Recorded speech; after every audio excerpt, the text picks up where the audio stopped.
We got a vest, we got a strap. Now that MOLLE is kind of the same basic thing. We can use any of these. I'll go back to our original here. We'll go to BTO, and we want to put like a MOLLE strap on here. We'll just go through here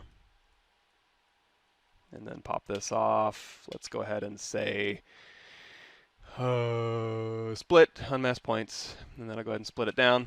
Now, of course, we want this a lot thinner than it is, so we can go through here and we can say extrude, polygroup island, and then we'll just make this thinner. Now, with MOLLE, what you're going to want to probably do is go through here, and we're going to say bevel edge loop complete, and it's going to be like sticky here, and we'll just go through here also, and we'll do like an insert single edge loop, or even better, this will be better. We'll go to, actually, before we do this, let's make it way thinner from this side. There we go.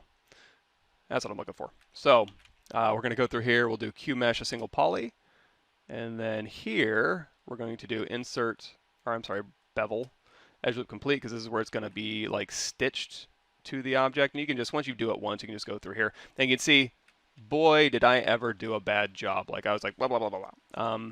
Do a better job than me. I'm just kind of going through this quick, but you guys get the idea. Now, there's a couple different ways you can go about this. If you want to get fancy, I generally don't. So what I'm going to do is I'm going to say bevel here.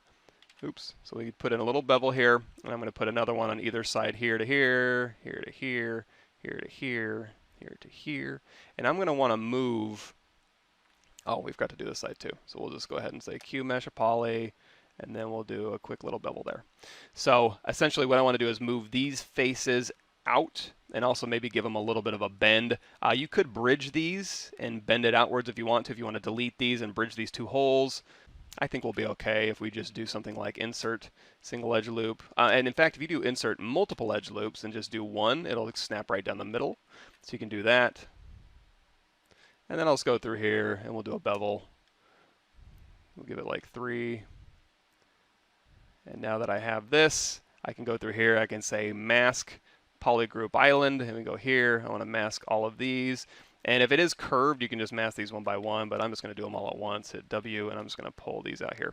So we can kind of do that kind of thing, and then now those are going to be stuck. And you can hit Control W, and you can group these by normals if you want to, or crease them.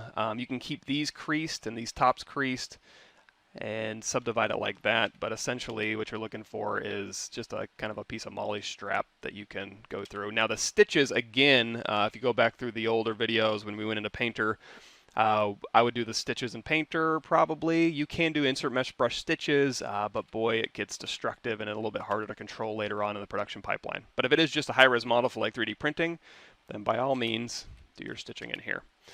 So that's enough on that, I think.